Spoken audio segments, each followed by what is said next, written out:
Welcome to CCN News. I'm your host, Captivating Christian, and here are some of your top stories for today, March 2nd. Inside the sudden end of Pete Buttigieg's campaign. The fate of Obamacare is in the hands of the Supreme Court yet again. Chicago officers are under investigation after a video shows a police officer shooting a man at a train station. And a pedophile pastor in Pennsylvania allegedly tried to hire a hitman to kill church leaders. And New York City has its first coronavirus patient is a healthcare worker, says Governor Cuomo. Let's get to the news. And soon after midnight on Sunday, Pete Buttigieg convened his senior advisors on the conference call. Sitting in a car after flying to Georgia for his last rally in North Carolina, Buttigieg told them that the campaign was over. Buttigieg's staff was just briefed top donors 2 days earlier about plans to push forward in the presidential race, looking deep into March primary calendar for friendly Midwestern states.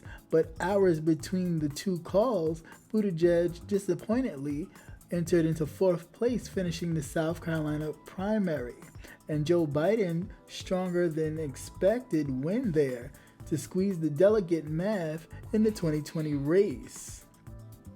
The narrow path towards the candidacy saw days earlier had now all disappeared, and he knew it. According to senior advisors, Buttigieg's source, who described his thinking as the turning point, was South Carolina.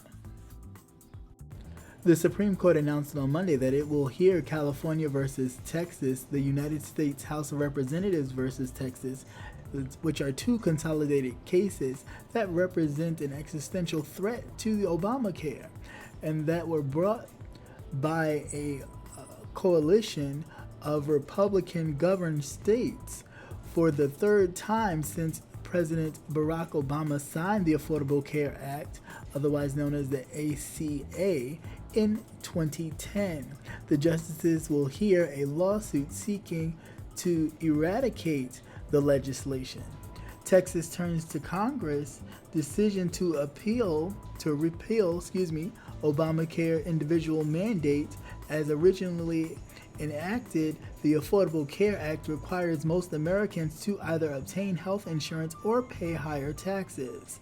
The tax law President Donald Trump signed back in 2017 reduced the amount taxed to zero, because the Supreme Court upheld a fully functional mandate as a valid exercise of Congress's power to tax.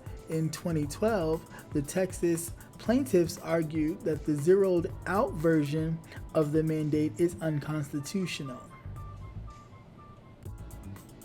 And in other news, two police officers were trying to arrest a man at the Grand Station at the CTA Red Line on Friday when the shooting took place.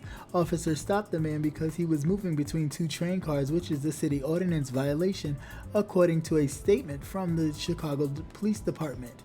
A video recorded by a bystander shows that the officer struggled to restrain the man near an escalator at the station. The officers took the man down, and within seconds, one of them was laying on top of him and attempting to handcuff him.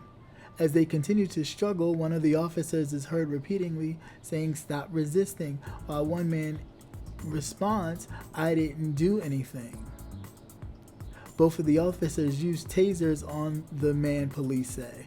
The video shows that the police struggled with the man for several minutes before he broke free of them before he broke free from being pinned down to the ground. At that point, one of the officers yelled, "Shoot him," and the others fired towards the man.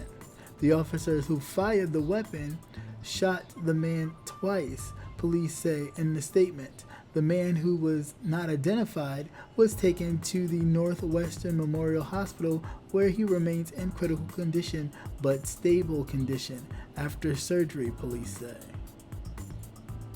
A Pennsylvania youth pastor imprisoned for impregnating a 16-year-old girl tried to hire a hitman to kill the leader of his mega church, as well as the judge who threw him behind bars, according to authorities. Jacob Malone, 37, was serving a 3 to 6 year sentence in state prison for being convicted of sexually assaulting a teenage girl who gave birth to his child, the Chester County District Attorney's Office revealed. According to insiders, he offered $5,000 for someone to kill the pastor, Harold Lee Wiggins, his boss at Calvary Fellowship Church in Exton, who he blamed for contacting police about his abuse of a girl, prosecutors allege. The defendant also told the inmate that he would be willing to offer additional money for the murder of the judge, Jacqueline Colby, who presided over the sexual assault case. The first patient was confirmed with a case of the coronavirus in New York City.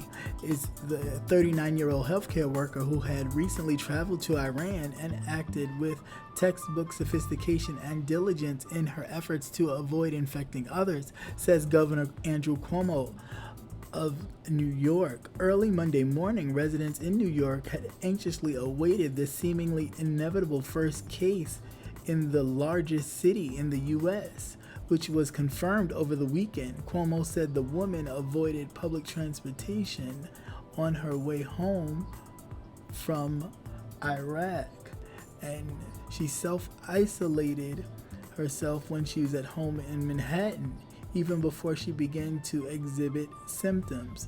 The woman took precautions that turned out to be very advantageous, says Cuomo.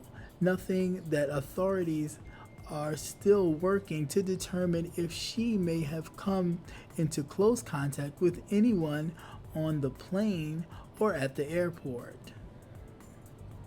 And once again, thank you for watching CCN News. I am your host, Captivating Christian. And as always, be the change you want to see. If you want change, the change starts with you. As always, please like, share, and subscribe. And leave comments below. I would like to hear what you think about these stories and more. All right, have a good day. Peace.